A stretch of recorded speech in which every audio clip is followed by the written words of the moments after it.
So a friend of mine came over the other day who hadn't seen my bedroom in a while. And as he was taking a look around, he said to me, "I'm really glad you chilled out on the whole minimalism thing."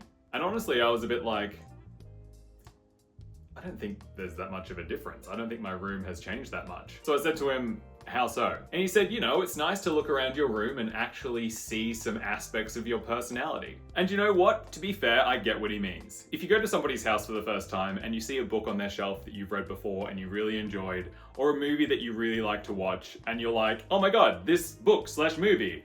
I love this book/movie. What did you think about blah?" It's a really easy way to find things that you have in common and start these interesting conversations. "Oh, you have Name of the Wind. What did you think?" "I absolutely loved it. Do you think part 3 is ever gonna come out?" Blah, blah, blah, blah, blah. Even in my minimalism game video, a few people left comments saying, "Oh, my first impression of you was your Rift War books or your Book of Dust books. Like, that was a great first impression of you, so I stayed for the video and I liked what you were about. So good to know for future reference, a great place to film my videos is in front of the bookshelf, even though you can only see about a quarter of it." And he's also right, I have chilled out quite a bit over the last few years when it comes to my approach to minimalism. I now think of my particular flavor of minimalism as casual minimalism. I think that encapsulates it well. Mainly to myself, because it's not like this is something that I actively talk about with my friends. And I mentioned this in my last video, but I wanted to delve in a little bit deeper. Speaking of my last video, that was actually the first minimalism themed video that I have uploaded to this channel in over a year. So I was fully expecting the algorithm to not be kind to me. But surprisingly, the old algorithm was quite kind to me, and that video ended up reaching so many more people than I would have anticipated. So firstly, big thank you to everyone who watched that video, who liked that video, who subscribed to my channel, and who left really lovely comments. I was very pleasantly surprised by the number of really lovely comments that people left. I'm really glad that so many people got value from that video, so I'm glad that I ended up uploading it. To be honest, little negative Nancy brain at more than one point during editing that video was like, "Alex, why are you spending all this time on this video? Who is going to want to watch you sort through your crap?" But it seems like a lot of people liked watching me sort through my crap, so thank you so much for all the lovely feedback. It is very much appreciated. So if you did like it, stay tuned because I have a lot more minimalist focused content in various stages of production. I don't think this channel is going to be 100%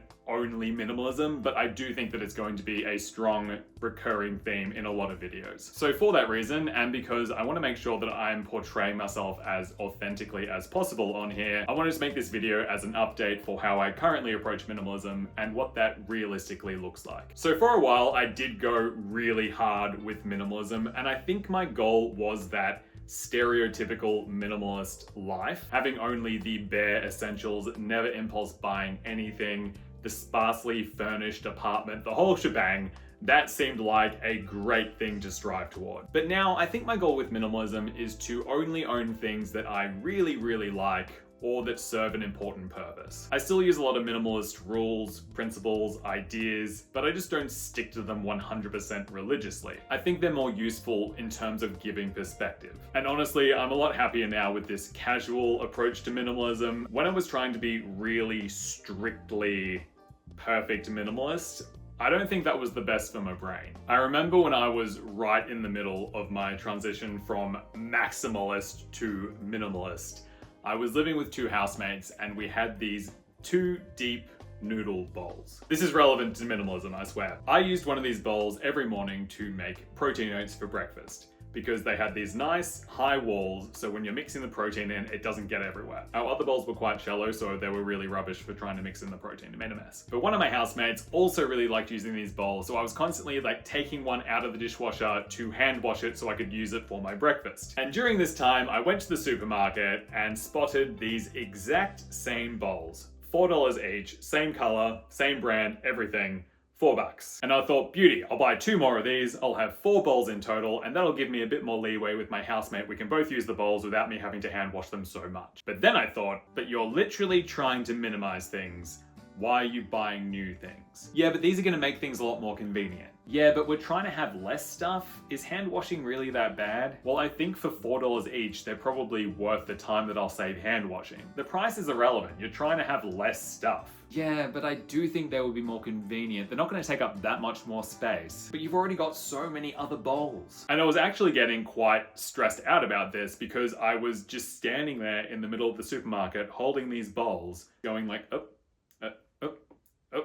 going round and round in my head, completely stuck in a thought spiral because I couldn't decide whether it was a good idea to buy these bowls or not. Minimalism's all well and good until you're a grown-ass man having a borderline panic attack about whether to buy $8 worth of bowls or not. These days, I still don't rush into making purchases. I still stop and think, do I really need this? I still wait before making big purchases. I try to share things, borrow things, loan things out where I can, but I also just try and listen to my gut, and I'll sometimes make a purchase without overanalyzing it because my gut's like, that's a good purchase. Most of the time my gut will be like, you don't really need that. It's currently winter in Australia and I live in Melbourne where it gets particularly windy and cold, and I spend most of winter wearing hoodies because I find them really comfortable and I like how they look, so that's what I want to do. But as you may have seen in my minimalism video, I recently got rid of 3 hoodies because I wasn't wearing them for various reasons. I ended up offering them to my cousin and he liked all 3 of them, and now he wears all 3 of them regularly. They fit him a lot better than they fit me, so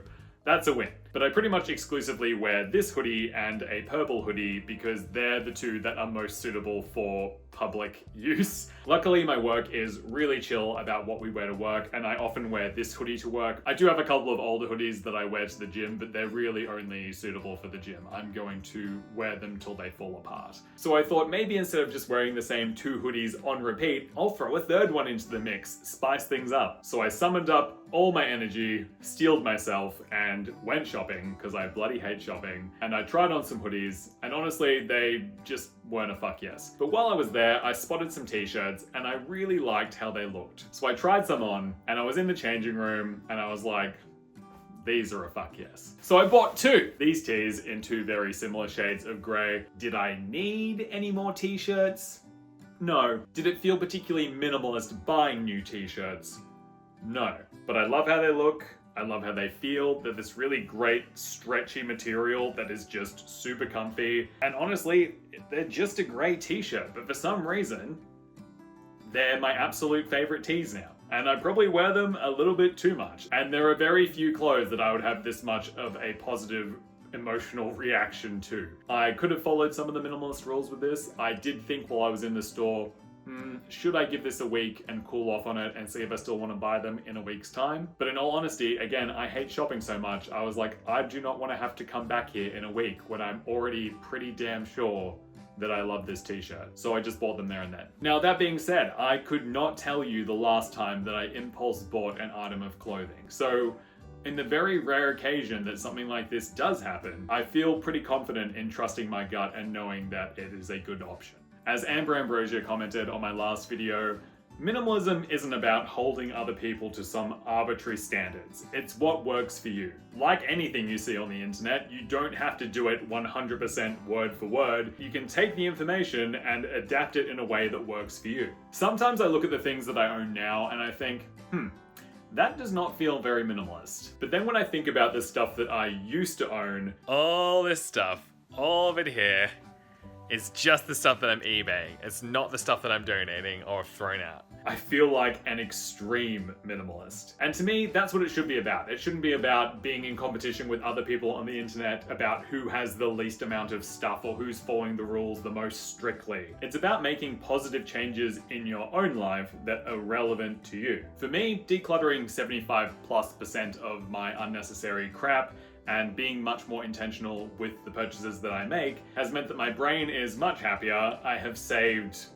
God knows how much money, and I now appreciate the things that I have chosen to hold on to a lot more than when they were just part of all the other clutter. So what kind of things do I still have that are not, minimalist vibes? Well, I'm a pretty big gamer. I love video games, and I used to have, it'd be really hard to estimate, I probably had like 100+ different figures, different types of figures. and I got rid of almost all of them, but I do still have some. Final Fantasy is one of my favorite video game series, so I've got a couple of Final Fantasy 9 figures on the shelf here. I've also got some little old school style Final Fantasy 7 figures. I do have quite a few physical video games, but I am moving across to buying more digitally. I've got this little mudkip sitting on my monitor that my brother and sister-in-law brought me back from Japan, as well as a couple of these little cardboard Pokemon. I had a bunch more of these which I decluttered during the Minimalism game, but I kept these ones and I appreciate them a lot more. I also have a couple of Lord of the Rings and The Hobbit Lego sets. My favorite movies ever are Peter Jackson's Lord of the Rings trilogy, and I just think these Lego sets are so cool. I don't see myself ever getting rid of them. But this doesn't seem like that much stuff to me because in contrast, I used to collect anything and everything. Like, I used to have so many figures, collectibles, knickknacks, themed homewares. I had Pokemon Mega Blocks, I had Pokemon Nano Blocks, I had so many of those pop figures, I had like probably 40 or 50 of those. I had souvenirs, like general knickknacks. Every surface, every shelf that I had was full of stuff. All my drawers were full of stuff. Under my bed was full of stuff. Like, I had stuff everywhere. I had so much stuff that everything just looked cluttered and I didn't really appreciate any of it. Now I have far fewer things. As my friend pointed out, they show my personality and interests, and I appreciate them a lot more because they're things that I've consciously decided to hold on to, and they're not just lost in a sea of all this other stuff. Something that I don't ever see myself decluttering are my old retro video games and consoles. I still have my old PSP, my Game Boy Pocket, my Game Boy Advance SP, my PlayStation 2, and these are things that I would easily go a year or so without touching, but every once in a while I will boot one of them up and I will take a trip down nostalgia lane. I'll play Pokemon Blue on my Game Boy Pocket, or Mario, or I'll turn on my PSP and play Dissidia Final Fantasy, and it'll just take me 15, 20, 25 years back, and it's a great time. If I was strictly following the minimalist rules, I haven't touched it in 90 days, I'm probably not going to touch it in the next 90 days, then maybe I should think about decluttering it. I know that I don't want to declutter these things because I just really appreciate having them. And in fact, one of the only things that I kind of regret decluttering was my old Game Boy Color and its original box. Like, I still remember the ads and how exciting it was to be like, oh my god, portable gaming in color. Like, mind-blowing, right?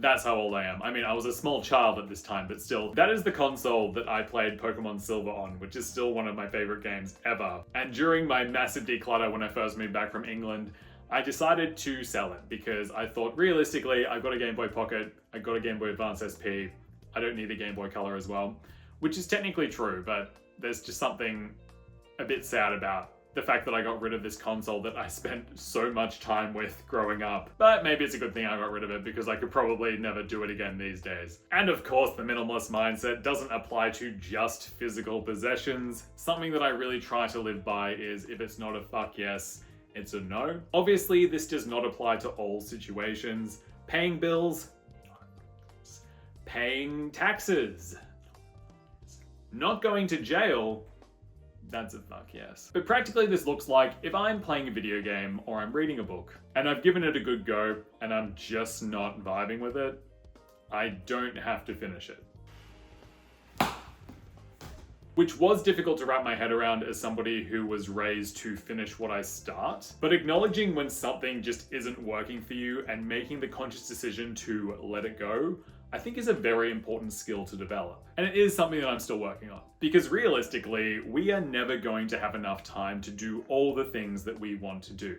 If you're anything like me, I have a never-ending list of things that I would hypothetically like to get to. They're not all gonna happen. I'm gonna die first. Realistically, they're never all going to happen. So why would you waste your time doing something that's just okay, I guess? On this note, I'm quite an existential person, and I have been since I was a little kid. which sometimes hasn't been fun. But anyway, I know that a lot of people's brains are not like this, so some people, this won't really vibe with you. But as I've gotten older, I've found that my existential brain is actually quite good at providing some perspective. I've only got one life. Do I want to spend it watching this average TV show? I'm really nervous about this audition. The casting directors aren't gods. No one really knows what we're doing. We're all just kind of winging it. What if people judge me for making YouTube videos? We're all gonna die.